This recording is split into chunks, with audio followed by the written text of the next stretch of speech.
Welcome to Apes from Porch Talk. I hope you guys are enjoying this lockdown. That's one reason why I decided to come and just do a video tonight instead of putting up my podcast. I want to get back into doing the YouTube videos like I'm doing right now. I've been doing some of my podcasts and just pushing them over onto YouTube as a video in place of this, because the reason why, there's some days I just don't feel good. And I just decided tonight would be a good night to come and sit and talk to you guys. And maybe now that it's springtime and throughout the rest of the year till about the fall, I can keep doing videos. I don't know. There's no promises. But if I don't come back onto YouTube and talk, I will basically, when I do a podcast, I will take an episode of my podcast and move it over to YouTube. I have an app that helps me turn it into a full video, and all you can hear is the audio of it. So if you guys rather hear me, and so you can actually see me and talk to me, leave me a comment and let me know that you rather see me instead of me moving my podcast. So, and I'll try to work something out more on that. But like I said, the only time probably from here on out you will see my podcast, like I just said, not trying to be repetitive, is to when I'm not feeling good and I just don't feel like doing a YouTube video. But I also want to tell you guys, I wrote a book. And I wrote this book back in 2017. So I'm trying to get it now to where I can get it published. I've talked to a publisher a while back. And the publisher basically lied to me. They said they could do all the editing, put them into chapters, whatever. And I spoke to them before I sent the book. I handwritten this book. I didn't have a keyboard for my phone or anything at this time. I handwritten the book. So there was a lot of misspelled words. And I told this company that. Well, the company, I sent it off through the mail. They sent it back to me. And, well, they didn't send it back. They destroyed it. I had to make copies. So luckily I had to make copies of this book. But the point is, they told me they could do the editing, put it into chapters, fix any misspelled words, any sentences that didn't make sense, they could edit that out and refix that. I got a call saying they couldn't, and they wanted me to do the editing. They wanted me to fix the wording and move it all into chapters myself. And I'm just like, now, before I came through, I've spoken to you guys. You guys told me this is what you do. And I was getting a price plan figured out. And all the stuff, advertisement, you guys putting this book out on the shelves for me in the major retailers. And I would know what to do. Well, I don't have the income. I have no money. What I'm doing now is through my phone. My podcast that I do is all through my cell phone. I downloaded an app called Anchor. That's how I'm on all the platforms, is through Anchor. And I appreciate Anchor for helping me with that. The rest is up to me to get the subscribers and followers that I need. And it's hard work. And I'm struggling. So I found another publisher. And I found one this year, within the late 2019, the fall 2019. And I actually flew down to meet a friend of mine in Key West, and the publisher I set up an interview with her, and she told me I had a pretty good book that she believed would help a lot of people. But she just did not have time to fix it. So I just recently got an email back from her in the last week, maybe 2 weeks now, saying she's got a friend that could help me work on the book and gave me her friend's contact. So I emailed the other person and we spoke $10 for 2,000 words to read. That's 4 pages. I'm still in a bind there because it's like, how am I going to come up with the money to pay her to do this? So I've got a cousin who's helping me with the book now. And luckily she's next door. And she's doing an awesome job with it, folks. She got A's in English. And she's taking my book. And she's telling me some things that I didn't think about.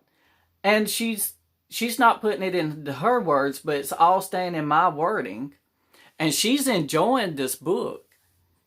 But she's figuring out how to move what page should go with another page to make, like say page 41 should go with page 10. And she is doing such an awesome job with this. I don't even know how she's doing it. And I wrote the thing. So I knew it was going to have to go like this. And me and her talked about it. But we're trying to figure out a way of publishing the book. Since I cannot afford to pay any publishers, I'm thinking I may have to try to self-publish the book somehow and make sure it's all done and do the advertisement myself. And I would love to be able to advertise my book out to a lot of people. But I'm having a hard time to figure out how I can even get the money to do the advertisement. Now, this is going to be like what I'm talking about. And the book will be called Living with Chronic Pain. And you guys already know I suffer with chronic pain. I have fibromyalgia. I've got back problems. I'm a heart patient. And the pain is not good for my heart with the heart condition I have. And you know, the thing of it is, I have to take a heart pill once a day now. I used to take it twice a day. But this heart pill is a 24-hour release pill to keep the heart slowed down. My numbers and my heart rate gets up into the 120s and 130s. I don't feel like my heart doctor takes me serious enough. I don't feel like my medical doctors take me serious enough because they're like, well, you got pills to keep this slow down. Well, yeah, that pill may help for my heart, but there are times it will just take off due to pain. And y'all have already said that's not normal for this to happen. And, you know, I can't get my disability. I've tried for 10 years. I'm going out of my mind and crazy. And in 2017, when I wrote this book, I was ticked off. And you can tell in this book how mad I was. And you'll be able to see the anger that I had, especially towards this judge in 2017 that I had to go before. And if I could mention his name, I would tell you his name in a heartbeat, but I can't. That's the only thing that's stopping me from mentioning his name because it's illegal. And you know, I don't take his attitude quite seriously. My denial form was a mess. I have the denial form still. It was a mess that he put in there, and I couldn't do anything about an unfair trial. I had to do what my representatives told me, or attorneys I had representing me at that time frame. People's like, well, you know, that's where people makes the mistakes. The attorneys or representatives will mislead them.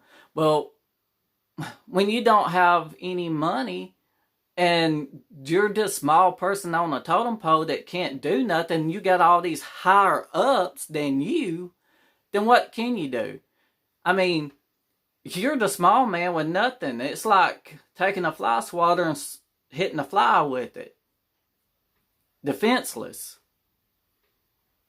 As long as you hold that fly swatter in your hand, you got all the power to swat that fly and kill it. And I'm basically the fly, and they have the fly swatter in their hand. And you can't fight them. So this book explains a little bit about this. I didn't go in a whole lot of details about it, but my point was across. You shouldn't get an attitude with people with this book. I mean, you shouldn't get an attitude with people in your field as a judge who is sick with chronic pain, and you don't understand what chronic pain people goes through, but this will help a lot of chronic pain folks out here. I don't know when I can actually try to get this published. I don't know when I'll be able to get it on the shelves. But I will let you know. And I believe I will title the book Living with Chronic Pain. But I'm not for sure yet. It's still a lot more stuff going on. I hope maybe I can get it done by the end of this month or sometimes in April. So, therefore, that would help a lot. Also, right now, since we're quarantined, and we in the state that I live in Tennessee, and then northern part of Alabama, because I'm on the Tennessee and Alabama line, I'm 3 miles from there. Both states have finally went on a lockdown, and apparently they don't want people out after a certain time or something like that, unless you got business. You can go to the store and stuff like that, but you need to stay in. You just can't be out anywheres. So, it's going to be hard to really find publishers right now, probably. And that's one reason why I'm hoping by the end of the month I can get it done and have it out on the shelf this time. So, I hope you guys will enjoy the book. I would love for you guys to share this video, because you may not suffer with chronic pain that's watching this, but you may have a family member who does, like a mama or a daddy, grandparent, brother or sister. I even speak about soldiers in this book, and the soldiers who have fought for our rights and our freedoms right here in America, that has fought for their disability and been turned down by our Social Security Administration and treated like they're dogs after they fought for our freedom. And I don't agree with that. They should have theirs automatically up front. As soon as they file, our soldiers should automatically be approved. They should never be denied. It shouldn't be none of this, well, we need more medical evidence. No. They went through enough fighting for our country. I don't care if it's just a mental problem. I don't care if they don't suffer with chronic pain or anything. If they can't take life right now, and they can't handle working a 40-hour-a-week job, somewhere in a manufacturing or a restaurant work, or anything, because of the pressure of the people, if they can't handle it because of their mentality, I don't care for them having a check for that reason. They went out there and fought and stood on line, risking their lives, while I sat here doing whatever I wanted to while they were out fighting for themselves. You know what I'm saying, folks? So, yeah, they should automatically get their disability check. I don't care. They need to be taken care of. The way I look at it, our government should take our soldiers and put them in a nice mansion. Don't let them come back living in no shack. Make sure they have mansions to live in, them and their families. Make sure they got plenty of food and stuff. What about the pandemic that's going on now? What about the soldiers who are disabled, and that's all they live off of is a fixed income, and everybody went and bought stuff off the shelves before they could even get their check for the month to get to the grocery stores and other retailers for certain things they may need? It's all gone. We took away from them people, not realizing our own greed in this. I thought about this because I get food stamps each month. I hate to say it that way because when I first applied, I hated it. I didn't want it. Did not want to have to get it. But I got to thinking, and it still bothers me till this day. I don't like it. I really don't like receiving food stamps. And it hurts me every time I slide that darn card through that machine. And it bugs me. And it really hurts my feelings to have to do that. But people don't realize how it makes me feel deep down inside. But anyways, my point is, I thought about this when all this had happened. And it's like, people like me that has to have this. Everything's gone from us. We didn't have time to get to the supermarket. We didn't have time to get to the retailers to get what we needed for our cabinets for the month. And you only get so much in food stamps. That's not even enough to almost get you through. By the time the month is up, I have enough left on my food stamp card just to get me through that one extra week till I can get up to that day. And I get mine in the middle of the month. There are people who get theirs towards the end of the month that has to wait. They don't get it around the first. We have certain days that we have to wait. And when you take away from people like this, and you've got all the food and supplies in your home hoarded up where you went and bought, you took away from us. And not only that, my point to this whole thing is you took away from our soldiers that has to wait too. And I'd rather see our soldiers fed. I'd rather see the retailers in this time take our soldiers and say, we put a day aside just for soldiers only. All military personnel gets to come into the retailers. I've got cousins. I've got neighbors who were in the military. And they're not able to work. They're disabled.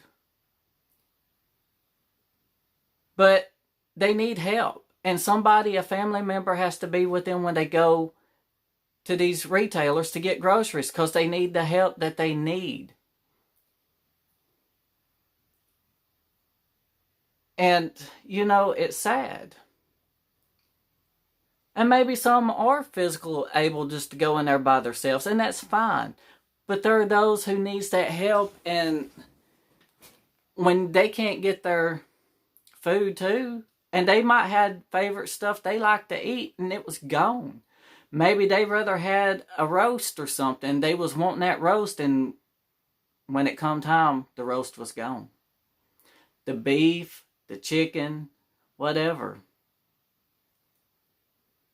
And it's sad to think of it like this. It really is. But they should have a day set, the retailers. All retailers should have a day set through the week that only our veterans can come in. All military personnel gets to come in and pick anything they want. And if it has to be a certain time, that's fine. But to me, there's so many people in this world that are military folks that should be able to go in and get the groceries. And, those who need help, if you're there with them helping them out, you go ahead and get your groceries too, since you're there watching them. Go ahead, just while you're there. You know what I'm saying?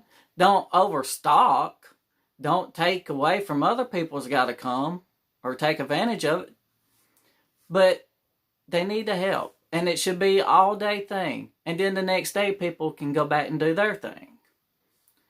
This is what we should do right now in this time. Thank you for listening to Abe's Front Porch Talk. Don't forget to subscribe to my YouTube channel. Pass this to your family and friends. I hope you enjoyed this video. And leave me a comment and let me know what you think. And check out my podcast at Anchor, Spotify. And I'll leave the other descriptions down in I'll leave the description below where you can find it. Type in Abe's Front Porch Talk. It's all the same as the name of this video is too. So thank you so much.